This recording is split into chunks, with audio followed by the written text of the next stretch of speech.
Ladies and gentlemen, hey, hi, how you doing? Welcome back to the channel. Thank you so much for stopping by. The LMG category here in Warzone might honestly be the single most competitive weapon category that we have across the game in terms of which category in specific is giving us the most top tier weapons. There are so many good LMGs right now, but today I wanted to break down the top 5 best LMG loadouts, and to actually go through and decipher what the top 5 are, I feel like we got to start on true game data because, like I said, this is a hyper competitive weapon category, and we've seen a lot of changes to it recently with various different nerfs and different changes across the board. So we got a bunch of different options here. The base Pulemyot with no conversion kit, the Bruen, one of my personal favorites, the DG, the HCR from MW2 could be a contender, the Holger, the Pulemyot with the conversion kit, the RAL LMG may be a potential another contender, the Eradicator, and of course the Evolver as well, which has seen a lot of changes here recently. And when we go through and we look at 300 health and combination shot TTK, we get one of the more competitive graphs in the game. But there are a few things that stand out to me initially that are kind of red flags. So just going through here in general, we start off with something like the TAC Evolver, one that was nerfed a little bit ago, but we can see that its first range TTK, its first 36 meter range, which you can extend a little bit by using ammo or muzzles or barrels, is really solid. It's one of the better options in the game. And then over range, it falls off and it's a little bit slower, as you can see. Even though it's relatively easy to use, there's a big gap between it having a 1069 millisecond TTK, nice, or just over a second long TTK at 63 meters, versus the Bruen or the DG or the Holger, which are just over 900. Like, clearly the Bruen, the DG, and the Holger are orange, blue, and yellow lines, are top tier contenders throughout. They have fast TTKs in this close range. They've got the fastest TTKs over all ranges as well. Another interesting one is the base Pulemyot, our red line here. You can see that through its first, 38 meters or even 33 meters, it's the slowest TTK. This is not viable as a close range LMG whatsoever. But then once you start to get into that mid-range area and extend into the long range area, it actually overtakes quite a few other options here too, which is pretty surprising, and ends up becoming something that is actually relatively viable.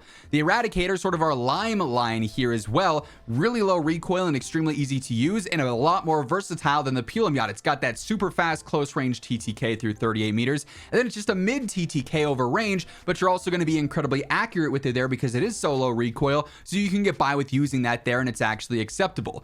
You then have some of those MW2 ones where the HCR's green line here is all right just throughout all the way, but then you got to factor in the MW2 properties of it with the strange sway mechanics that sometimes are the RNG there, the visual recoil that those guns have over some of the MW3 ones, some of the attachments that'll be available throughout, and it just becomes something that's not nearly as viable, so we can take that off the list. The Pulemyot, our white line here, is the conversion kit one, and you can see that in the close range now, even as a conversion kit, just not as good, slower TTK than the rest, and then over range, it drops off pretty significantly, just not something that's super worth using anymore. And then the RAL, it's close, but again, not in a way that's going to best the others by any significant means, and then it's still an MW2 LMG at the end of the day, so it has those same cons that we talked about with the HCR. So you then get a graph here that's a little bit closer, and to me, the one that definitely just stands out the most is like not as worthwhile anymore is unfortunately the Evolver. Not a very long-lived meta there, but its long-range TTK is just not practical whatsoever,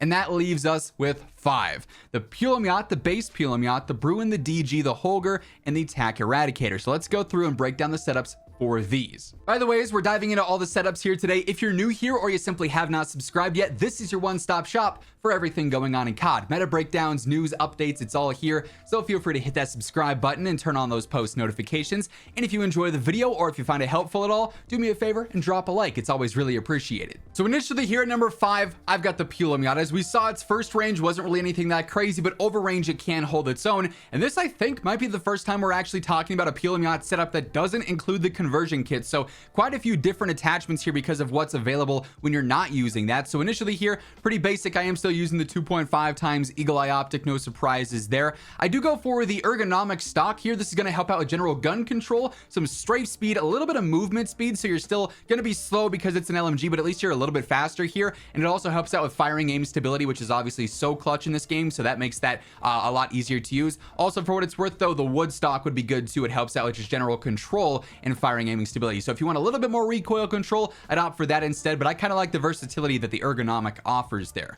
I also go for the Pyro Heavy Barrel. This is range, velocity, control, idle, sway, just making it a lot easier to use. It does slow it down some, but also it's an LMG, we've sort of come to expect that, right? And then sort of some standard stuff here. I've got the Spirit Fire Suppressor, per usual, better range, better velocity, better control on there. Then we also got the Bruen Heavy Support Grip as well. Again, helping out with aiming, idle sway, and firing aim stability. So this gun is going to be super, super predictable. And of course, this also attacks that horizontal recoil. So this as a weapon is going to be extremely easy to use for all skill levels. The recoil control here is going to be phenomenal. Definitely worth trying out if you haven't really used the Pulemyot much outside of just the conversion kit. Next up here, I've got the TAC Eradicator. Over the longer ranges, its TTK does fall off a little bit too compared to some of those other choices, but its close range and its mid range for an LMG is ridiculously good. And it's also, again, very low recoil, and it's got one of the cleanest iron sights in the game. It's basically the SCAR iron sights. So even over 50, 60, 70 meters, it's very easy to stay on target with a gun setup like this, especially when we're kind of going all in on control for the most part. I do got the core stock on here, better control, recoil control, and firing aim stability, so it makes it a lot easier to use in general. I do go for the high grain rounds instead of an optic in this case. That said, if you don't want to use the irons, you want to use a 2.5 times or a 3 times, I'd probably recommend dropping high grain over anything else for that. It'll still be super effective over range.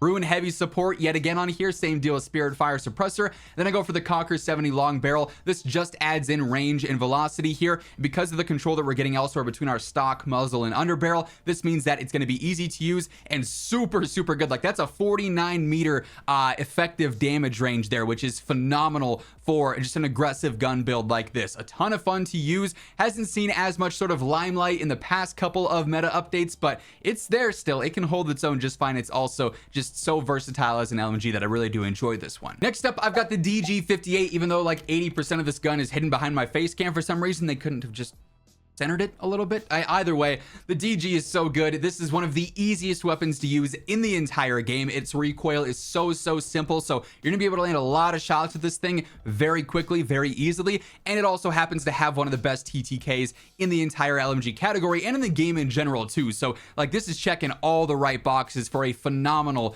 mid to long range gun. Surprise, surprise here, but I am using Spirit Fire Suppressor and the Bruen Heavy Support Underbarrel. I know, crazy ideas, right? I also got the Woody Long Barrel. This helps out with range, velocity, and control. That 3-in-1 combo. Really though, it's a 4-in-1 combo because it's also helping that aiming, idle sway as well. So this is so clutch for the mid to long range gunfights. 2.5 times Eagle Eye yet again. And then just because this thing actually is versatile with what you can do in the close range and mid range, I go for the butt plate, the rubber CQC butt plate. This helps out a little bit with mobility, with ADS speed, strafe speed, general movement speed. It's hurting the control, but we know this thing is so easy and we've already gotten so much control elsewhere that you can absolutely sacrifice that there and have a little bit more of a versatile build here that is decent for general movement, but also still laser accurate over the long range. So definitely a fan of this one as well. Following that, we've got the Holger 26, and I'm going to be honest, with 3, 2, and 1 here, you could really flip-flop any of these and have an argument, okay, the Holger is actually the #1 LMG, or preview to what's coming up here, the Bruen's the #1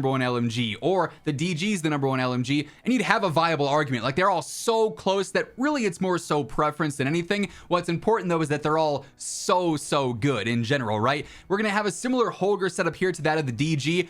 Bruen Heavy Support, Spirit Fire Suppressor. We do go for the factory barrel in this case. This is better range, velocity, and control once again. No added idle sway here, which is kind of a bummer, but still it's an MW3 gun. It'll be easy enough to say the least, and obviously extending that range and control here for the long range is going to be clutch as well. 2.5 times Eagle Eye Optic, and then we've got the Ascent Lord stock, which helps out with firing aim stability and idle sway on top of general gun kit control and recoil. So this is one of the best attachments in the game for making a gun easy to use, and this is already a relatively easy to use LMG. So you're again checking all the right boxes, getting a lot of really positive attachments out of this build that's going to make it even more efficient really over any range. And then lastly here we do have the Bruen as mentioned. This is my personal choice for the #1 LMG in the game. Its TTK over all ranges is just so consistent, it's so easy to use, and it's also extremely aggressive for an LMG in general because we've got this 60 round mag on here. This speeds it up, really makes it feel more like an assault rifle, so you can take a lot more mid-range base fights and play a lot faster with this, maybe versus some of those other choices, and it's still very easy to use because this isn't really hurting anything outside of your capacity. Again, we got the 2.5 times Eagle Eye Optic, Bruen Heavy Support, and you'll never guess it, the Spirit Fire Suppressor. And then for the barrel, you really have two choices here. It just depends on how good of a player you are and how comfortable you are with the Bruen. So the Horizon barrel is a decent amount of velocity and some decent control, so it's making the gun a little bit easier to use, and it's still very reliable over all ranges. This is something I'd maybe use for like some long range gunfights on Urzikstan, just to keep accuracy as a main factor in your gunfights. But if you're playing maybe a bit more aggressive on Resurgence, for instance, Ferocity is really good too, and this could be viable if you're just a laser accurate player and you have good control to begin with on Urzikstan as well. But this isn't doing anything for your control, but instead more for your damage range and then still a little bit of velocity. So both of these choices are honestly phenomenal. It just depends again on how you want the gun to feel and how comfortable you are with the recoil mainly here. If you're really good with this gun, use Ferocity. If you want that added bit of safety net, I guess, with control, go for Horizon. There's really no wrong choice here. The Bruen is a beast regardless. All of these LMGs truly are really, really good. So you could run with any of these. You're going to have a good time. Like I said, this is one of the best weapon categories in the game, maybe the single best weapon category in the game. If you enjoyed the video though, or if you found it helpful, do me a favor and drop a like on it. And if you're new to the channel, you want to guarantee you're always up to date, be sure to hit that subscribe button and turn on those post notifications on your way out. But once again, thank you so much for tuning in, and until next time, take it easy, have an awesome rest of your day, and I'll catch you later. Peace out.